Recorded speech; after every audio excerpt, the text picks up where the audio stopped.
श्री मदन दिलावर।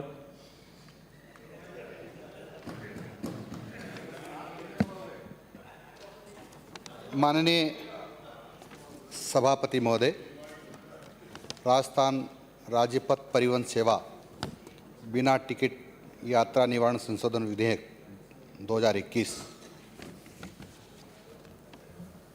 इसके लाने की ज़रूरत ठीक नहीं थी, ये तो सरकार जाने। लेकिन मैं देख रहा हूँ कि एक छोटा सा संशोधन लाया गया है। बहुत संशोधनों की ज़रूरत थी जिसको एक साथ लाया जा सकता था। लगातार रोडवेज घाटे में जा रही है। आखिर में घाटा कहाँ हो रहा है, क्यों हो रहा है, इन कारणों पर इस सरकार क्यों नहीं जा रही है। सबसे यदि बड़ा घाटा होता है यहाँ तो ये होता है वर्कशॉप में। वर्कशॉप में नई की नई मशीनों के बसों के पार्ट्स निकाल करके बेच दिए जाते हैं, पुरानी बसों के पार्ट्स डाल दिए जाते हैं। अनेक इस प्रकार का बड़ा गोरख धंधा लगातार रोडवेज में चल रहा है, लेकिन इसकी ओर किसी का ध्यान नहीं है, क्योंकि उससे अधिकारियों को भी मोटी रकम मिलती है और रोडवेज के मुखियाओं को भी इससे मोटी रकम मिलती होगी, इसलिए इस पर ध्यान नहीं दिया जाता है। मैं समझता हूँ यदि इसकी जांच हो जाए और पूरी तरह से इस पर नियंत्रण हो जाए तो मैं समझता हूँ कि रोडवेज का घाटा बहुत कम हो सकता है या घाटा समाप्त हो सकता है, लेकिन इसकी ओर कोई ध्यान नहीं है। रोडवेज का घाटे का कारण इनका प्रबंधन है। कौन से कंडक्टर को कौन से रूट पर जाना है, उसकी सुविधा शुल्क क्या होगी, उसकी सुविधा शुल्क है। वो सुविधा शुल्क देने के बाद ही उसकी ड्यूटी लगती है। विंडो पर किसको बिठाया जाएगा, इसकी भी बोली लगती होगी। कौन सी फ्लाइंग किधर जाएगी, उसकी भी बोली लगती है।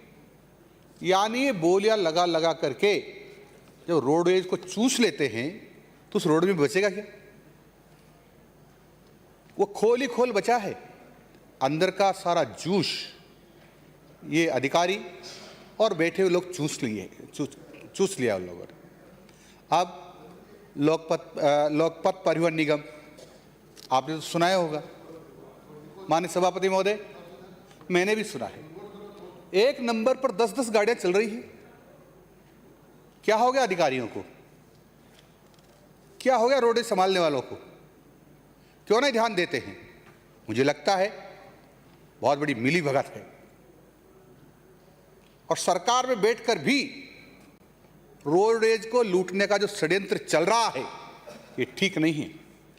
ये रोडवेज मेरी और आपकी नहीं, ये रोडवेज राजस्थान की जनता की है। उसकी खरी कमाई का पैसा उसमें लगता है, पसीने की कमाई होती है, वहाँ से पैसा आता है।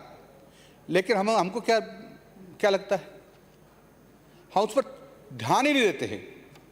और जब हम विरोध में होते हैं तो बड़ी बड़ी बातें करते हैं। मैं आपसे इतना भी निवेदन करना चाहता हूँ। अभी प्राइवेट बसें बंद थी कोरोना के कारण से। खड़ी बसों से भी टैक्स वसूल किया गया। क्यों भाई, आपका रूट खराब किया गया उन्होंने, वो तो चली ही नहीं। कौन सा टैक्स क्यों ले रहे हो उनसे। लेकिन नहीं, उनको भी जानबूझ करके तंग किया गया और उसे पैसा वसूला गया। चाहिए ये था कि कोरोना काल में जो बसें नहीं चली है उनको टैक्स समाप्त करना चाहिए था। हम स्वच्छता की बात मुख्यमंत्री भी करते हैं तो प्रधानमंत्री जी भी करते हैं, लेकिन राजस्थान की रोडवेज की बस में बैठ करके देखिए कितनी गंदगी होती है। वहाँ ना कोई सफाई करने वाला है, झाड़ू निकालने वाला है। 4-4, 5-5 दिन तक सफाइयाँ नहीं होती है, गंदगी के ढेर लगे रहते हैं। जबकि नियम यह है कि गाड़ी स्टार्ट होने से पूर्व उसकी सफाई भी होगी, मैकेनिक उसको पूरा चेक भी करेगा ताकि वो बस रास्ते में जाकर खड़ी नहीं हो जाए। लेकिन मैं देखता हूं कि कई बसें रास्ते में जाकर खड़ी हो जाती है। उसका दोषी कौन है? जब मैकेनिक ने उसको ओके कर दिया है तो बस खड़ी कैसे हो गई? लेकिन उस पर कोई ध्यान नहीं दिया जा रहा है। वो है क्या? डॉक्टर जी को देख के लाओ जाएगा। आप जाकर के देखेंगे तो आपको आश्चर्य लगेगा कि जिनका डिपो होता है, जहाँ यात्री बैठते हैं, वहाँ पर आप देखिए शौचालय कितने गंदे हैं, आसपास कितनी गंदगी है, गंदगी के ढेर हैं। लेकिन कभी सरकार के नुमाइंदों को क्या रोडवेज डिपो परिसर में जाने का समय मिलता है क्या? नहीं मिलता है, क्योंकि रोडवेज की बसों में यात्रा नहीं करते, इनको देखना भी नहीं। शांत रहे, बोल रहे थे उन्हें। और राजस्थान के यात्रियों की सुविधाओं का ध्यान इनको रखना भी नहीं। इनमें से कई लोग तो रात को पैसा गिनने में अपना टाइम व्यस्त रखते हैं, दिन भर में कितनी कमाई होगी इसकी चिंता करते हैं। इसलिए मैं निवेदन ये करना चाह रहा हूं कि इस भ्रष्टाचार को कम किया जाए। ये हाथ में हमारे, सरकार चाहे तो कम कर सकती है, अधिकारियों पर अंकुश लगा करके कम कर सकती है, लेकिन हम अधिकारियों पर अंकुश नहीं लगाते हैं। अब हम कहां जा रहे हैं? उस गरीब के ऊपर। उससे 10 गुना जुर्माना वसूल कर लो। और जो आपने पैसे लेके कंडक्टर लगाया है, उसमें कितना हिस्सा किस मंत्री का होता है, किस अधिकारी का होता है, ये देखना पड़ेगा ना। लेकिन उसको पैसे लेकर लगाया जा रहा है, पोस्टिंग भी पैसे लेकर दी जा रही है। तो जो भ्रष्टाचार का खेल जो चारों तरफ से चलेगा, तो उसकी मार झेलने के लिए किसको देख रहे हो? उस असहाय आपका उपभोक्ता है, जो आपका यात्री है, जिसके पास कोई साधन दूसरा नहीं है, उसकी जाना मजबूरी है, उसको लूटने का आप यत्न कर रहे हैं। चाहे ये था कि यात्री पर भी जुर्माना होता, लेकिन कंडक्टर और उसके डिपो मैनेजर पर भी जुर्माना होता। जितना आप यात्री पर जुर्माना कर रहे हो, उससे 10 गुना कंडक्टर पर होना चाहिए था और 20 गुना डिपो मैनेजर पर होना चाहिए था। यदि हो जाएगा तो मेरी गारंटी है कि रोडवेज फायदे में आ जाएगी। पर ऐसा नहीं करेंगे, और इसलिए नहीं करेंगे कि इनको मंथली आना बंद हो जाएगा। मैं एक अधिकारी से बात कर रहा था, तो मेरे को बता रहे थे, माननीय सभापति महोदय, वो ये कह रहे थे, हम बोरे भर भर के नोट रख करके आते हैं, तब जाकर के ये इस पदों पर रहते हैं। यदि इन पदों पर न रहे तो फिर हमारे को हम पैसा नहीं देंगे तो इन पदों पर नहीं रह सकते हैं।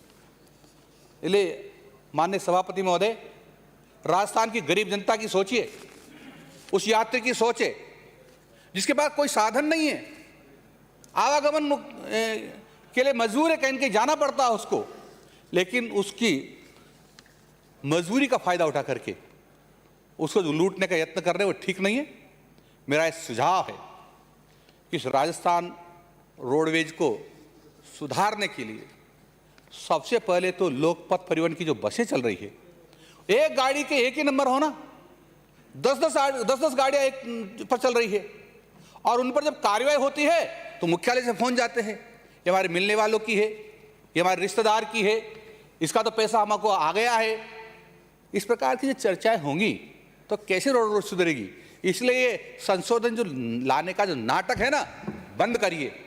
ईमानदारी से एक साथ सारे संशोधन ले आइए और उसके ऊपर अधिकारी कर्मचारियों पर भी अंकुश रखिए, उन पर भी जुर्माना लगाइए, तो मेरी गारंटी है 1 साल के अंदर रोडवेज फायदे में आ जाएगी। इतना मेरा निवेदन है, और मैं ये निवेदन करना चाहता हूं, इसको 6 माह के लिए जनमत जाने के लिए प्रचारित करें। माननीय श्री अविनाश। माननीय सभापति महोदय, राजस्थान राज्य पथ परिवहन सेवा बिना टिकट यात्रा निवारण संशोधन विधेयक 2021 पर